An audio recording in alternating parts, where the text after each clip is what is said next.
Alrighty, so right here I got my Nagant 1895. This one was made in 1944. They were stopped being produced in 1945.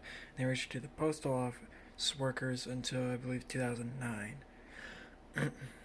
The ammunition 7.62 by 38R. So what they would do to produce these was they wanted something easier to make. So say they have a Mosin barrel and they mess it up by like an inch or two off, they can't use it. Well, they're gonna cut it down and make a bunch of little revolver barrels for us. That's why it's 7.62. Again, like the 7.62 by 54R.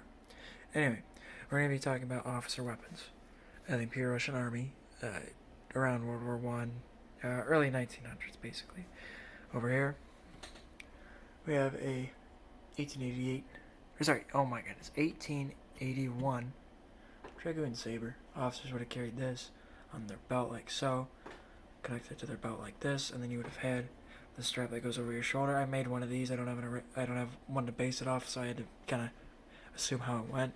I'll be doing a video of getting all kitted out as well. This is a holster. This is a much later made holster. The originals were just made out of leather. I'm gonna probably try and replicate a leather one to show here. This one is the same thing they make their boots out of, the Cusa boots. It is like a synthetic leather, basically. Yeah. And then earlier I posted a very, very short video on an airplane. It was crashed in the mountains out in Idaho. It was a B-23 bomber, and it was a 12-mile trip, or like a 14-mile trip. It's like 6 or 7 miles out to it, and 6 or 7 miles back to the tiny dirt road in the middle of nowhere in Idaho. And I was wearing full World War I kit. I feel like an idiot because my feet were destroyed. Now, I was wearing replica World War I Imperial Russian Army jack boots, or boots, I guess, and I did not have insoles. And I was looking for a period solution for insoles, because I don't want to just go to like a shoe store and get some fancy like rubber or gel insoles. I was like, well, what did they use back then? And I figured out they used sheepskin or hides to pad it. And I have it marked a little R, because this goes in the right boot. The other one's marked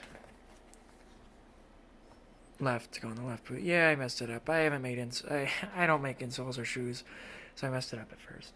Anyway, on to another thing. Really quick. Well, sorry. So, I didn't have these. I got a bunch of blisters all over the bottom of my feet, and it sucked. I couldn't walk for like 2 days. So I was like, okay, get a period solution for, to not get blisters. And this should hopefully help, because they're about a half size too big for me. And again, I'll be doing a video in like full officer dress or kit later on, like the Cossack video and the Russian Expeditionary Force video.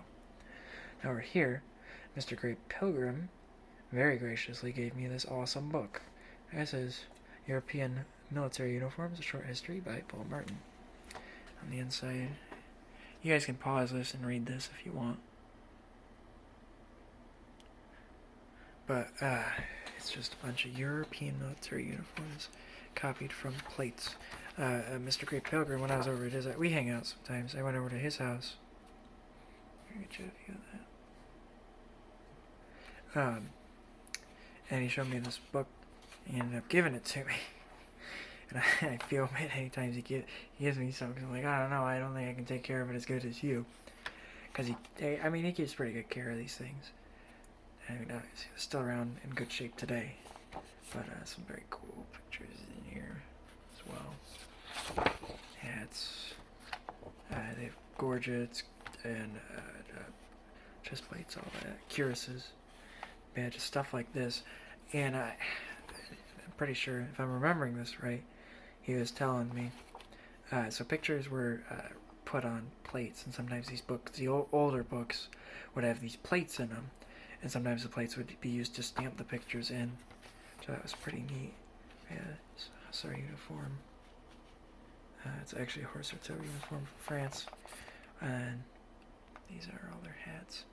Now, mind you, the Imperial Russians actually had these as well. This one is not Imperial Russian. Yes. Okay, one of these is an Imperial Russian one. I'd like to replicate one of these at some point, even though I don't really dress in that period. It's much later. Again, I do have firearms of that period. I don't have uniforms of that period. I used to make stuff like this. In my closet, I still have a shako and a canvas cover for it. I could probably do a video on, but it's like years old now. It's like 6 or 7 years old I made it. It's the first thing I ever sewed together. Yeah, it's very cool pictures there.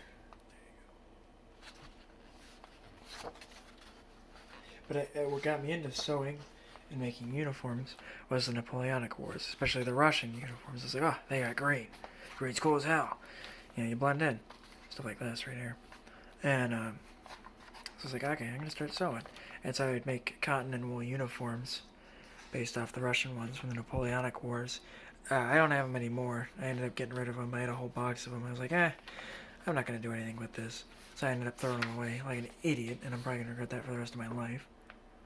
But, yeah, and now I made 1850s, and I made 1860s, and then 1870s. But yeah, see here, you can see this is plate 1, plate 9, 13. Oh, these were copied from plates, and it adds little details about it. Very cool stuff. But I ended up making 1860s, and then going on and on and on. And now I make World War I uniforms, just because that's what I'm into at the time.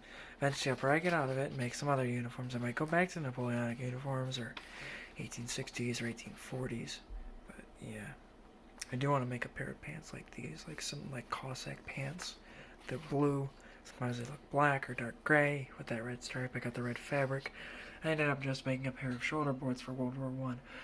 Funnily enough, everyone thinks these are the World War II ones because they're red. You know, Red Army, all that stuff. But no. The infantry would have had this. I believe it was 1905, 1907. These were issued as their shoulder boards. And then on the flip side, they would have been a piece of wool from their uniform, usually cut off the bottom, to be their field shoulder boards, so they don't stick out like a sore thumb with the red ones because they're getting machine gunned down in waves. But yeah.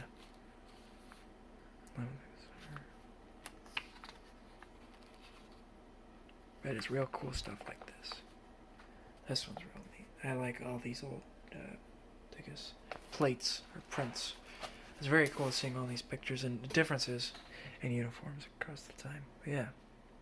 And then going back to this, now mind you, I got some books and a pair of socks on top of it. That is my backpack I made, and it turns out during World War I ended up finding a Imperial Russian uniforms in World War I, 1907 to 1916.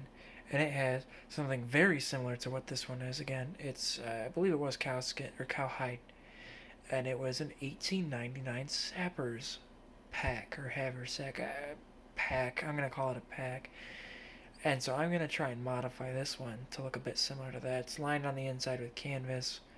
Yeah, it's just a hard leather, very hard, stiff leather, lined with canvas, and then the outside is lined with cowhide.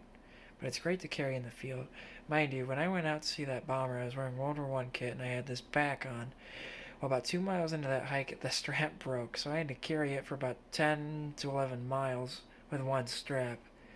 And I felt like an idiot because the morning of, I was like, oh, I'm going to empty this out to try and lighten it up. You know, I put food and canteens in it. Like these ones here, I actually brought those too. And I was like, oh, it'll be fine. Nothing will happen. I won't have to fix it. So I took out my sewing kit. I took out the sewing kit used to repair the backpack. And I was like, oh, it won't break. So 2 miles in, of course, the strap breaks. And by the end of the hike, I had a huge bruise across my one arm because I was carrying it with one strap. But I was just very happy I didn't have to carry it in my hands. Looked like an absolute idiot. But yeah, I'm going to beat myself up about that one for the next 20 years. But yeah, that's just a couple of things I've been up to. A couple of things I got. A couple of things I made. Yeah, that's all.